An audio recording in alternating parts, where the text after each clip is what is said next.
Jason Momoa as Lobo is no longer speculation. It's official. And more than that, James Gunn seems totally excited about the idea.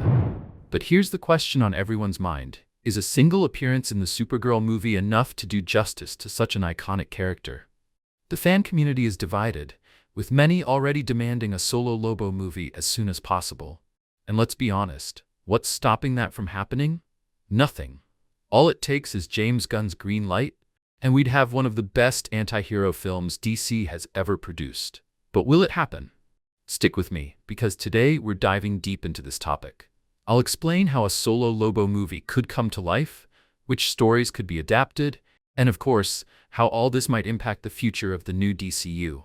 Lobo, as a character, is already confirmed in DC's cinematic universe, and his first appearance will be in the Supergirl movie. But is this the best way to introduce such an explosive character?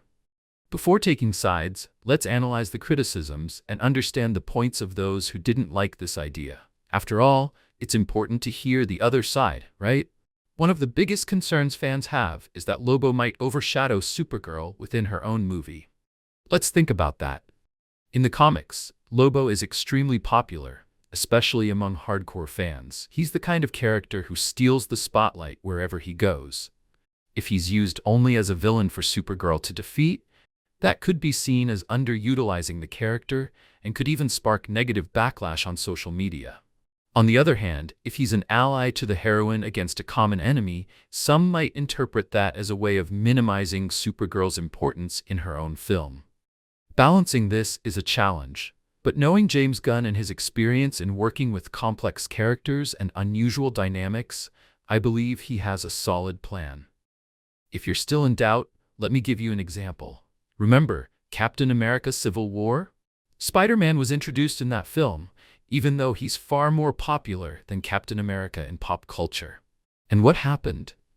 He's shown in the scenes he appeared in, but the story's focus remained on the conflict between Captain America and Iron Man. This shows that it's possible to introduce a very popular character without stealing the spotlight. The same could be done with Lobo in the Supergirl movie. He could have a standout role without shifting the focus away from the heroine. Another interesting analogy is with Terminator Salvation. The movie doesn't feature Arnold Schwarzenegger's T-800 as the protagonist, but there's an impactful scene where he appears briefly. That appearance was enough to excite fans and leave its mark on the film without taking over the main storyline. Something similar could happen with Lobo. He could be an important piece without overshadowing Supergirl. To give you an idea, at first, Lobo was just a guy working with a team. But in the mid-80s, Lobo took on the identity that everyone loves today. And do you know what was happening during that time?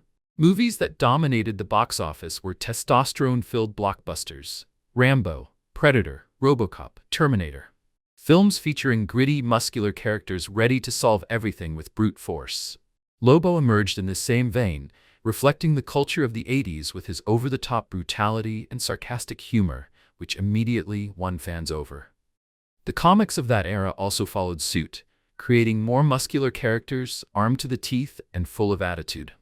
Lobo fit perfectly into this universe and became an icon of his generation. Now we need to talk about the age rating. This is a point of contention. Lobo is known for his brutal stories, filled with violence, blood, dark humor, and, of course, adult themes.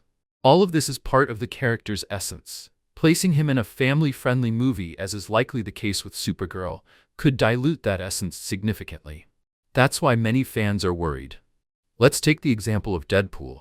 He never appeared in the main MCU films precisely to preserve his essence, which is completely outside the family-friendly standards.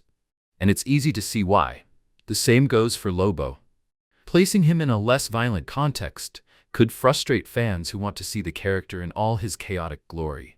At the same time, we must recognize that this could be a smart strategy. The Supergirl movie could serve as a springboard to gauge public interest in Lobo. If the character is well received, DC could move forward with a fully dedicated solo film, rated R, exploring all the nuances that make Lobo so unique. It's basically a market test.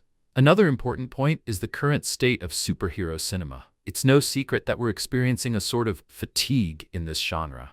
Both Marvel and DC have struggled to keep audiences engaged, mainly due to the number of mediocre films released in recent years. But the new DCU, led by James Gunn, has all the tools to change this scenario. The Supergirl movie, for example, is expected to be officially teased in a post-credit scene of Superman Legacy, which will kick off this new phase.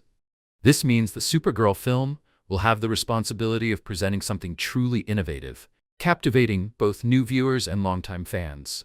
Specifically speaking about Lobo, his popularity could be the perfect ingredient to revitalize DC's cinematic universe. If the Supergirl movie is a success, it could pave the way for even bolder projects, like a solo Lobo film. Imagine a feature exploring his brutal origin, his home planet, and his adventures as a bounty hunter. Now that would be something epic and worthy of the character. In the end, my opinion is that Lobo's presence in the Supergirl movie is a strategic move. He could be the balance between an engaging narrative and the perfect hook for future productions. And even if the film isn't rated R, that doesn't mean it will be bad. James Gunn has already proven, with Guardians of the Galaxy, that it's possible to create emotional and captivating stories with complex characters without relying on adult content. Now it's your turn. What do you think about all this? Is Lobo's presence in the Supergirl movie a hit or a miss? Drop your opinion in the comments. And of course, if you enjoyed the video, don't forget to give it a like, subscribe to the channel, and turn on notifications to catch all the latest updates. Thank you so much for watching until the end, and I'll see you in the next video. Take care.